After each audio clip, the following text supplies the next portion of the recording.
Salut les apprentis sorciers, ici la sorcière à lunettes et bienvenue dans mon atelier.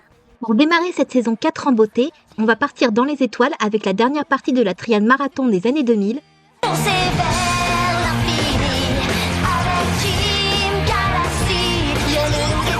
Teen Galaxy, le collège de l'espace, également appelé Galaxy Academy au Québec, ou The Far Out Adventure of Teen Galaxy sur les posters anglophones, mais qu'on appellera juste Teen Galaxy pour le bien de notre argument, est une série d'animation franco-italo-québécoise de 52 épisodes répartis en 2 saisons, créée par Vincent Chalvon de Mercey, David Michel et le duo Lamoureux, Michel et Robert de leur prénom.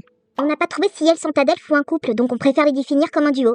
La réalisation est encore une fois revenue à Stéphane Berry, qui a pioché dans ses références d'enfance, notamment Star Wars, Sankukai, Goldorak et les Sentinelles de l'air. La série a été diffusée au départ sur France 3 entre août 2006 et juillet 2007, puis rediffusée sur Jetix, Disney XD, France 4 et Gulli. Au Québec, elle était diffusée sur VRAC TV. Il s'agit de la 3e grande série de marathon média des années 2000, après Totally Spies et Martin Mystère, que nous avons déjà traité dans les saisons précédentes. Ceci dit, Teen Galaxy se distingue de ses concerts par l'utilisation d'éléments en images de synthèse avec un rendu cel shading. À la base, la série se voulait être une adaptation libre des BD Yoko Tsuno de Roger Leloup. D'ailleurs, le personnage principal féminin est appelé Yoko dans le doublage anglais. Mais le projet a tellement dévié qu'elles ont fini par faire leur propre tambouille. Sur la Terre des années 2050, il existe une académie spatiale, Galaxy, et parfois faut savoir rester simple, qui forme ses élèves à devenir des justiciers et justicières intergalactiques. Pour ça, Yale forme des équipes de minimum 3 membres, plus une mascotte robotique appelée un ultrapet, et sont régulièrement envoyés sur d'autres planètes pour régler des situations de crise. Ce qui implique qu'à l'heure actuelle de publication de cette vidéo, la série a encore 25 ans avant de se faire rattraper par le monde réel de la réalité véritable, et de subir la même obsolescence que 2001 l'Odyssée de l'espace, New York 1997 et 2012. Outre la question du temps qui passe inexorablement, comme on ne peut pas se concentrer sur tous les élèves de l'académie, nous passerons la majorité de notre temps avec Josh, Kiko, Brett et leur pet Fluffy. Si vous avez déjà visionné une série Marathon Média, ou simplement mes précédentes vidéos, alors vous savez à quoi vous attendre. Des épisodes type événements de la semaine dans des cadres très référentiels? Check. Une animation pompée sur les animés sans réellement comprendre leur code? Check. Avec des séquences recyclées ad nauseam? Check. Des intertitres toutes les 5 minutes parce que faire des transitions c'est dur? Check. Des morales faciles et des personnages qui ne vont pas au-delà de leurs gimmicks respectifs? Check. Prague est la capitale de la République? Check. C'est bien pour ça que j'ai longtemps hésité à faire un épisode sur Teen Galaxy. J'avais peur de simplement répéter encore et encore les mêmes arguments. Mais à côté, ça aurait été dommage de ne pas parler du 3e titre marathon des années 2000. Donc, je vous propose de travailler un peu sur le trio principal de cette série mal aimée. À nos marques. Prêts? Dessinons.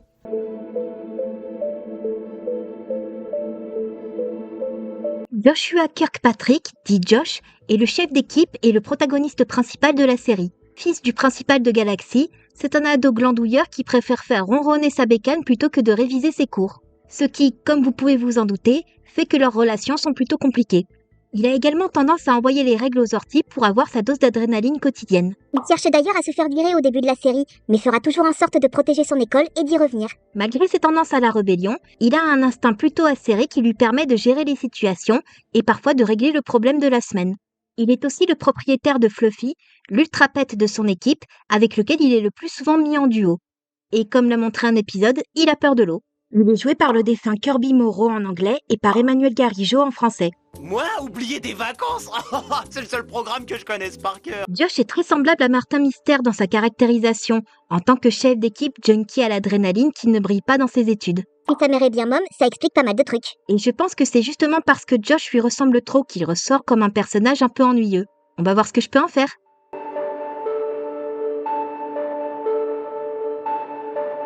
J'ai commencé par reprendre sa tenue de base, mais en l'agrémentant de petits détails comme un blouson de cuir et des motifs plus vifs sur son pantalon. J'ai aussi repris le petit éclair blond qu'il a sur la tempe gauche pour en faire une mèche qui partirait de son front. J'ajoute à ce petit mélange une boucle d'oreille et des lunettes d'aviateur. Je vais finir par croire que tu mets ces accessoires seulement parce que tu trouves que c'est cool. Mais non, c'est juste pour aider à caractériser Josh comme un pilote casse-cou. Et parce que je trouve ça cool, effectivement. Pour sa combinaison de mission, j'ai décidé d'échanger sa couleur avec celle de Brett, parce que j'ai été matrixée par les Sentai qui m'ont appris que le chef d'équipe devait toujours porter du rouge et que j'ai jamais trop compris pourquoi ça s'était pas fait dans la série. Mais du coup, ça impliquait un foncement de la couleur de Fluffy afin de le différencier comme il faut de son propriétaire. D'ailleurs, il est censé être quel genre de bestiole? C'est une belette d'après le wiki anglophone, mais je trouvais que c'était un peu bizarre alors j'en ai fait un vrai chien. Dans ma réécriture, Josh ne serait pas juste un flemmard de catégorie galactique.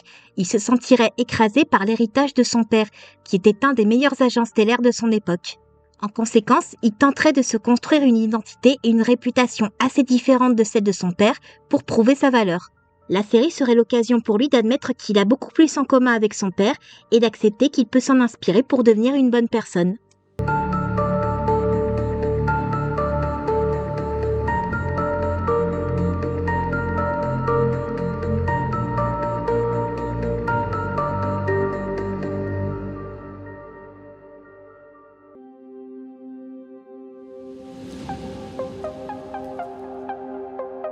Kiko, ou Yoko dans le doublage anglais, est la deutéragoniste de la série et la seconde membre de l'équipe principale.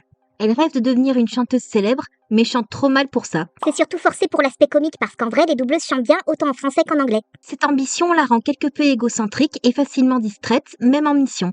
Elle a malgré tout bon cœur et une plutôt bonne intuition, surtout pour cerner les gens.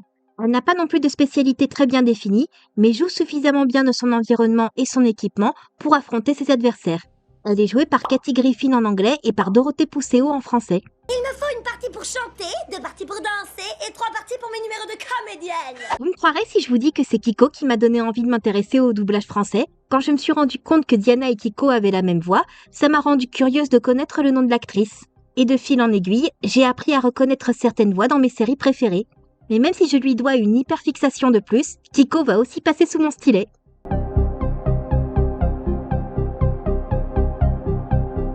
Je trouve que l'équipe principale est un peu trop anthropocentrée pour un univers de space opéra, alors je vais changer Kiko en alien. Pour cela, je me suis inspirée du personnage de Siana Bahara de Malo Corrigan. Vous avez vu cette série d'ailleurs?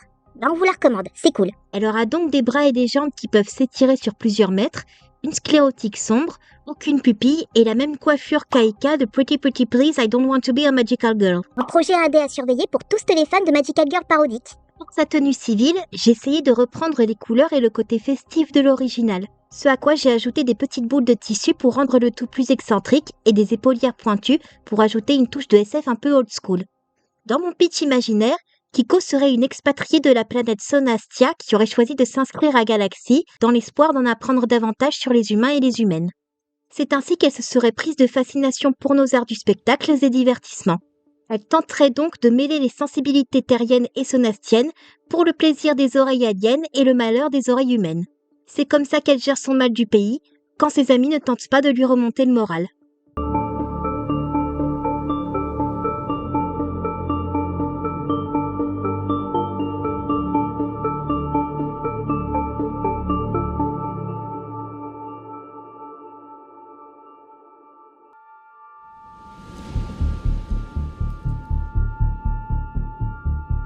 Brett est le tritagoniste de la série et le Benjamin autant de l'équipe que de l'académie tout entière du haut de ses 10 ans.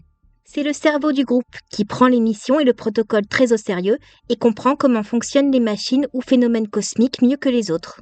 À cause de son jeune âge, il ressent régulièrement le besoin de prouver sa valeur à ses camarades qui ont tendance à le réduire à sa petite taille. Mais je suppose que tant qu'il n'arrive pas au niveau de furie d'Edouard Elric, c'est plutôt tranquille. On appelle ça le complexe de Napoléon, et j'ai remarqué que c'était un truc qui arrivait plus souvent aux personnages masculins. Même s'il essaye de se donner des airs plus matures, il a toujours des petites manies associées aux enfants qui rappellent son âge réel.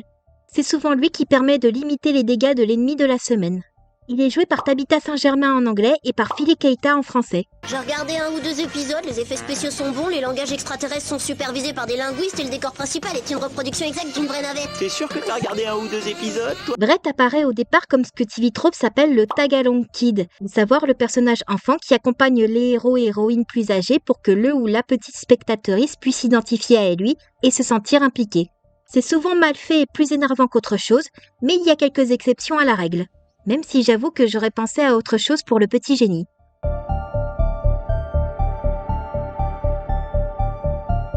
Comme j'ai envie de donner plus de place aux semi et non-humains dans mon plan imaginaire, j'ai pris un autre archétype du space opéra en faisant de Brett un androïde. Parce que ça te donnait une occasion de jouer sur son nom pour que ça sonne robotique? Fais gaffe, encore un peu et on se fera attaquer pour robophobie positive.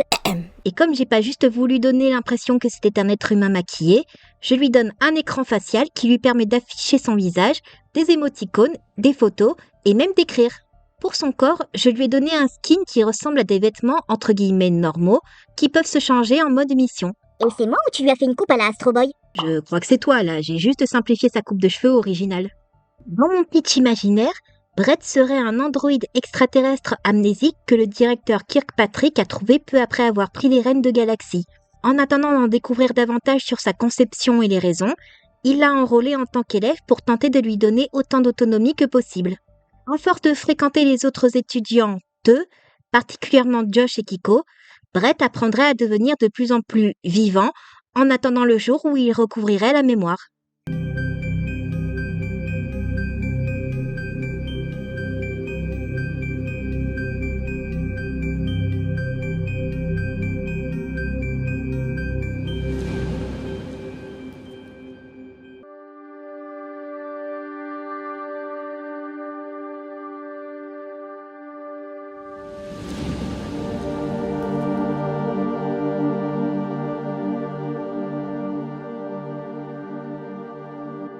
Galaxy est clairement le titre des années 2000 le moins exploité de Marathon Média, même sous l'égide de Zodiac Kids.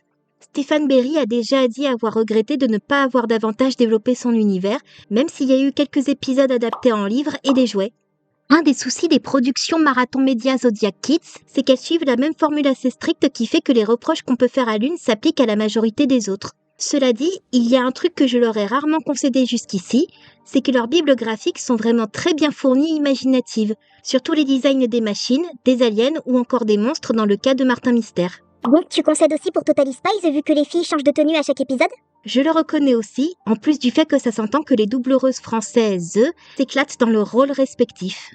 Et c'est justement parce que je leur reconnais ces bons points que je trouve leur dépendance à leur formule plus handicapante qu'autre chose. Mais avec le cycle des 30 ans qui revient de plus en plus tôt chaque décennie, je suppose qu'il arrivera une date où on entendra de nouveau parler de Team Galaxy. Et si c'est le cas, j'espère qu'on aura une bible graphique aussi bien remplie.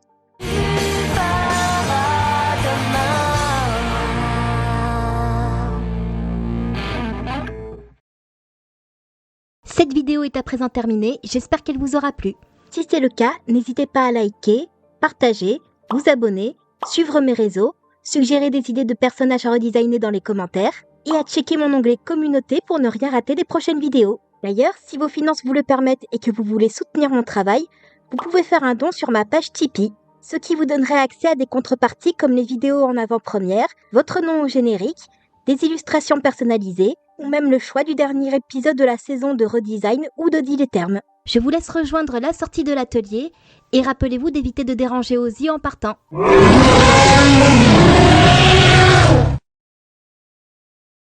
Trotter. Run for your life!